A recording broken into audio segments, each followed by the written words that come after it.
Coba deh, sekarang cek dapur Anda. Hampir pasti Anda bakal nemuin rempah yang warnanya keemasan ini. Yap, kunyit. Tapi, hei, ini bukan cuma soal bumbu masak loh. Pernah kepikiran gak sih kalau rempah ini tuh udah ribuan tahun jadi andalan dalam pengobatan tradisional? Nah, di sini kita bakal bedah tuntas. Apakah kunyit ini beneran superfood modern yang digembar-gemborkan banyak orang?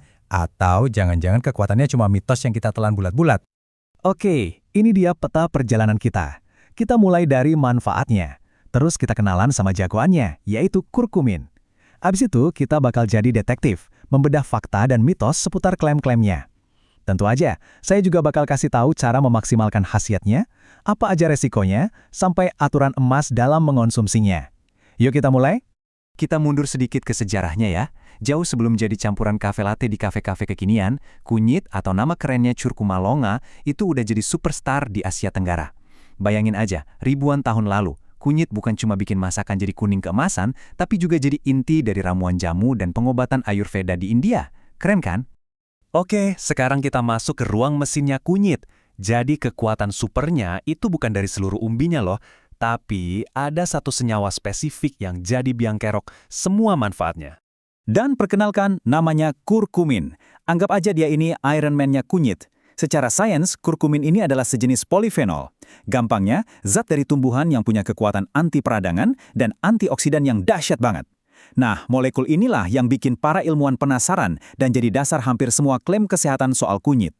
Nah, ini dia bagian yang paling kita tunggu-tunggu. Saatnya jadi Mythbusters. Kita bakal ambil klaim-klaim paling heboh soal kunyit, terus kita adu sama data dan sains. Siap? Klaim pertama, ini pasti akrab banget buat para perempuan. Katanya kunyit bisa jadi penyelamat pas lagi nyeri haid. Bener nggak sih? Jawabannya, fakta. Jadi gini, penelitian menunjukkan kurkumin itu bekerja mirip pereda nyeri alami. Dia bantu merelaksasi kontraksi rahim, dan yang paling penting, mengurangi produksi hormon prostaglandin, si biang keladi di balik kram perut yang menyiksa itu. Lanjut ke klaim populer berikutnya. Apakah kunyit ini adalah kunci rahasia buat nurunin berat badan? Nah, untuk yang satu ini, jawabannya agak tricky. Kalau dibilang kunyit bisa langsung bakar lemak, itu mitos, nggak seajaib itu. Tapi, ada faktanya juga. Kunyit itu jago banget melawan peradangan level rendah yang biasanya muncul barengan sama obesitas. Jadi, poin pentingnya gini, kunyit itu lebih ke supporter kesehatan metabolisme kita, bukan pil diet instan. Masih soal kekuatan anti radangnya, gimana dengan klaim untuk masalah persendian? Orang bilang kunyit bisa bantu atasi nyeri sendi.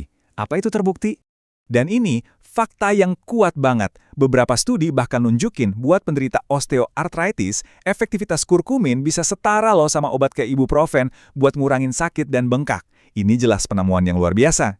Oke, sekarang kita sampai di klaim yang paling serius dan kita harus hati-hati banget menjelaskannya.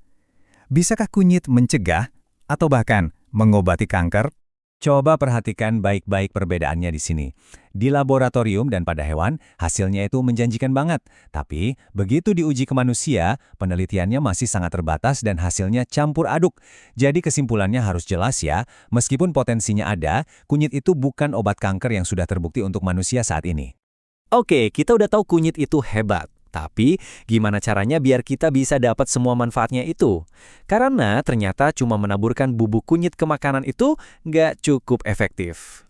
Ini dia masalah utamanya. Badan kita itu payah banget dalam menyerap si kurkumin ini. Gampangnya, kurkumin itu nggak suka air, sementara tubuh kita mayoritas isinya air. Akibatnya, sebagian besar kurkumin yang kita konsumsi cuma numpang lewat aja di pencernaan. Sayang banget kan?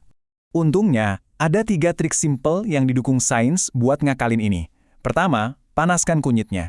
Dimasak atau direbus, itu bisa bantu ngelepasin kurkumin. Kedua, dan ini kuncinya, tambahkan lada hitam.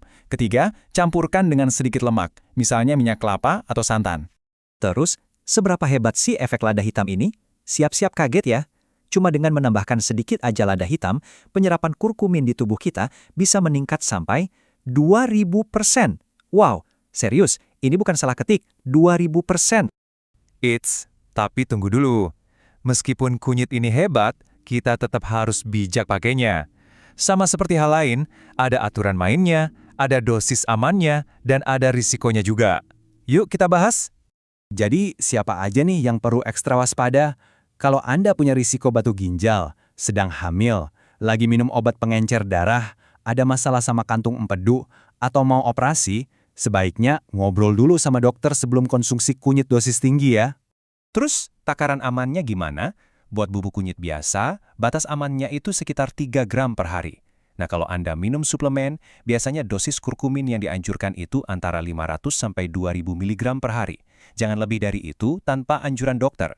Oke, kita sudah sampai di penghujung pembahasan. Dari semua yang kita pelajari tadi, ada satu aturan emas yang penting banget untuk kita ingat. Pesan utamanya sederhana tapi sangat dalam. Herbal itu sifatnya membantu, bukan menggantikan pengobatan utama. Jadi, jadikan kunyit ini teman baik untuk gaya hidup sehat Anda. Tapi dia bukan pengganti nasihat medis dari dokter, apalagi kalau kondisinya sudah serius. Jadi, sekarang Anda sudah tahu faktanya. Pertanyaannya, gimana nih cara Anda akan memanfaatkan si rempah emas ini? Ini bukan cuma soal kunyit, tapi soal bagaimana kita semua bisa jadi lebih cerdas dalam mengambil keputusan untuk kesehatan kita sendiri. Terima kasih sudah menyimak.